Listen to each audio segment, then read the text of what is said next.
Another week of FPL is fast approaching. Let's have a look at the best players to buy in game week 11. But before we get started, make sure you guys like the video. So the defenders that are predicted to get the most points in FPL game week 11 are Gabriel at first, Timber, James, Cucurella, Calafiori, Tarkowski, followed by Munoz, Michael Keane from Everton, the two Nottingham Forest boys, Murillo and Nico Williams, the Sean Dyche effect, Kilman, Juve and Leclerc completing the top 13.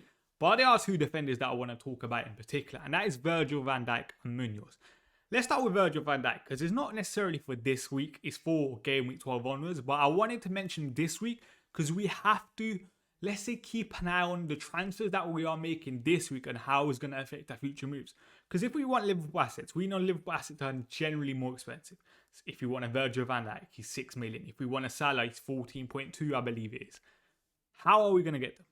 And I want to mention Van Dijk in particular because Liverpool's last two results, much better. A victory against Aston Villa, a victory against Real Madrid, and more importantly, from a defensive point of view, 2 clean sheets. And it seems that Arne Slot has changed in terms of the fullback pairing has been much better in terms of is what they kind of know in terms of Robertson and Bradley. A bit more, let's say, defensive comfortability, if that makes sense. A bit more, especially Robertson, comfortable in terms of progressing the ball, which helps with build up.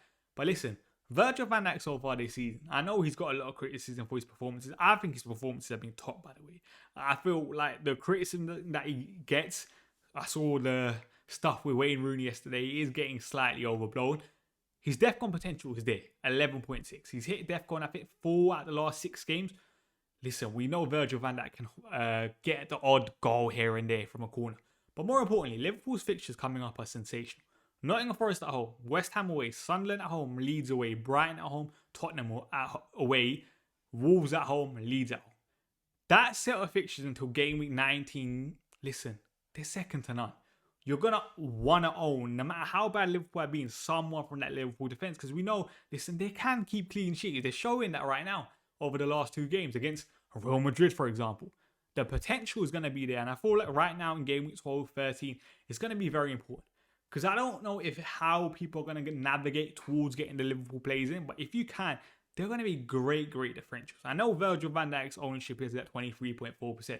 But I feel like if we're looking at people probably in around the top million, is not going to be that high. He is going to be a brilliant asset. I'm telling you, trust me on this. Virgil van Dijk, Kanate, whoever you go with from a Liverpool defensive point of view will get you points. Just trust me. And I want to mention Munoz as well. Because obviously, listen, a lot of people probably own 2 Arsenal, let's say, defenders. Maybe Raya. But let's say they own 2 Arsenal defenders in terms of Gabriel and a Timber. Then that third slot becomes very interesting in terms of if you do get in a Virgil van Dijk or if you get in a Munoz. And that's going to be, let's say, a potential dilemma for a lot of people. I want to read out Munoz's fixtures until game week 19, the same point that I read out Virgil van Dijk's to. So Munoz has Brighton at home, Wolves away, Manchester United at home, Burnley away, Fulham away, Manchester City at home, Leeds away, Tottenham at home, and Fulham at home. If we're looking at that set of fixtures, listen, Palace's fixtures are nice. Munoz could outscore Virgil van Dijk. But if you were to make a bet on it right now, Virgil van Dijk in that run will outscore Munoz. So that is something, in my opinion anyway. So that is something just to keep a close eye on in terms of, listen, a lot of people are obviously rushing towards Crystal Palace assets, but make sure you guys still have the budget to afford the Liverpool assets. That's all I'm going to say. Make sure you guys keep a close eye on it. Let's have a look at the midfielders. Now, the midfielders that are predicted to get the most points in FPL Game Week 11 are Bukayo Saka at first, Enzo Fernandez, Eze, Bruno Fernandes, Trossard, Sarr from Crystal Palace, followed by Miko Marino, Mo Salah, Declan Rice, Lucas Paqueta, Morgan Gibbs-White, Semenyo, just above Brian Mbeumo. But the 2 midfielders that I want to discuss right now are Declan Rice and Cherki. We'll discuss Cherki later because I'll be honest, I'm a bit more critical on him. But Declan Rice, the second highest scorer midfielder right now. And I feel like, listen, a lot of people are debating, let's say, do they downgrade Saka to get, let's say, a Declan Rice? One thing I do want to say on Declan Rice is, I've seen, let's say, a lot of, let's say, FPL content creators potentially, let's say, a bit more critical on Declan Rice's, let's say, goal scoring potential. Like I said before, Declan Rice obviously has a good eye for goal. He's showing it. He's got 2 goals, I think it is, so far this season. I always like saying this. Track record for me is very important. Last year, he only got 4 goals and 7 assists. The year before that, he got 7 goals and 9 assists. Declan Rice has a habit for getting goals, if that makes sense. And I always say this, look at the player skill set. Can Declan Rice strike a ball to a very, very elite level? The answer to that question is yes. Declan Rice will still pop up with goals. People might think it might be at an unsustainable rate. For example, let's say the goal contributions right now that he's getting is not. Good ball strikers will always get you FPL points. I'm adamant with that. And regarding Declan Rice, the fixtures for Arsenal, let's say, over the next couple might not be the best in terms of Sunderland away, Tottenham at home, Chelsea away, Brentford at home, Aston Villa away. But at the same time, I feel like Arsenal players are fixture proof. They are the best team in the Premier League and arguably the best team in the world right now. So I do think, listen, Declan Rice is still a phenomenal FPL asset. Would I downgrade Saka to get Declan Rice? I think the answer to that question is still no. I still feel like Bukayo Saka, for example, if you guys watch the game in game week 10, if he managed to score the 2 goals, the perception on Saka to Rice, for example, is completely different. Because Saka would have walked away with, let's say, 13 points potentially in that game. We're all saying now, listen, we need Saka in our teams. However, that didn't happen, so which is why this is a debate. If people want to downgrade Saka to Rice to maybe upgrade elsewhere, I don't think it's a horrible decision. Would I recommend it? Probably no.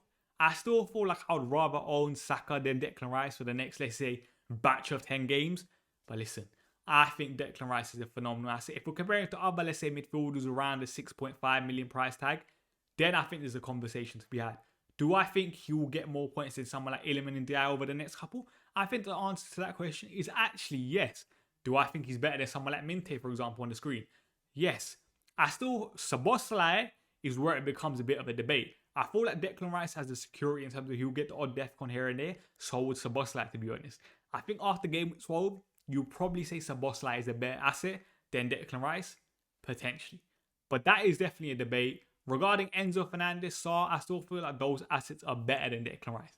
I still rather trust, let's say, listen, the expected goal involvement numbers are very, very good in it. The goal contributions for them, Enzo Fernandez and Sarr will come.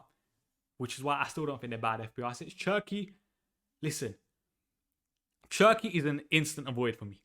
His minutes are not secure in that Manchester City side, first of all. We know Pep Roulette, for example. Also, the fixtures from game week 13 onwards are very, very good for City. Leeds at home, Fulham away, Sunderland at home, Crystal Palace away, West Ham at home. Is Cherki guaranteed to play all those games? The answer to that question is no.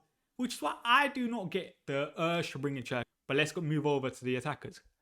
Okay, so the attackers that are predicted to get the most points in FPL Gameweek 11 are Erling Haaland at first, no surprises there, followed by Mateta, Ollie Watkins, Jarrod Bowen, João Pedro, Thiago from Brentford. Then it goes to Wolterman, Sesko, Danny Welbeck, Ekatike, Kola Moani, Callum Wilson, and Evan Nilsson from Bournemouth. But there are 2 forwards that I want to talk about in particular, João Pedro and Wolterman, because I feel like forwards is an area that no one really likes right now in FPL, bar Erling Haaland and Mateta. But let's talk about João Pedro, because obviously a lot of people saw it in game week 10. He got a 9-pointer against Tottenham. And let's say the feeling around João Pedro right now and as an FPL asset has completely changed. Because obviously before that, he had like 5 blanks in a row. Now all of a sudden people want to buy it. I don't get it personally. Like I said, João Pedro has a history of performing in the bigger games. He tends to do it very, very well if you look at his track record at Brighton as well. I'm not too sure if the circumstances for the next 2 games are going to be the same where João Pedro will thrive. For example, one thing I've been heavily critical of Enzo Maresca for is the setup in the smaller games just hasn't been right. I would say a big game Enzo Maresca. He always seems to get it right with the team selection. The smaller games, for example, I have been wanting to see Esteban start for Chelsea on the right hand side. Because I feel like when he plays, there's a sense of urgency down the right hand side in terms of he'll give you the dribbling ability. He'll give you the creative ability. That will help someone like João Pedro. Same thing on the left hand side. I feel like Bino Gittins right now deserves to be getting some sort of minutes down there. And he hasn't really been managing that in the Premier League. If you saw him go in the Carabao Cup the other day, brilliant. Listen, João Pedro before the Tottenham game was not taking shots, and Chelsea was still playing, let's just say, the smaller sides. For example, Sunderland. Actually, that's a bit disrespectful to Sunderland. But let's say Nottingham Forest under Ange. João Pedro still wasn't having shots. Now all of a sudden he scored against Tottenham, which, listen, he played very, very well. The thought around him has changed going into the Wolves and Burnley game. João Pedro still might not have any shots in the next 2 games. There's still strong possibility of that happening. Which is why, like, I just don't get how people's perceptions has changed with João Pedro this quickly. Like I'll say, if you own João Pedro, I will still hold him for the next 2. The fixtures are still good. If you don't own João Pedro, I would not be buying him. If you sold him, make sure you just stand on your decision now. Don't be reactionary. Don't use another transfer now, rectifying what you thought was a mistake. Just stand on it. Woltemade, on the other hand, he's a very interesting one because obviously he had a 45th minute sub the other day. If you're a Woltemade owner, very, very frustrating. But more importantly, Eddie Howe came out and said he was worried that Woltemade was a bit fatigued during that game.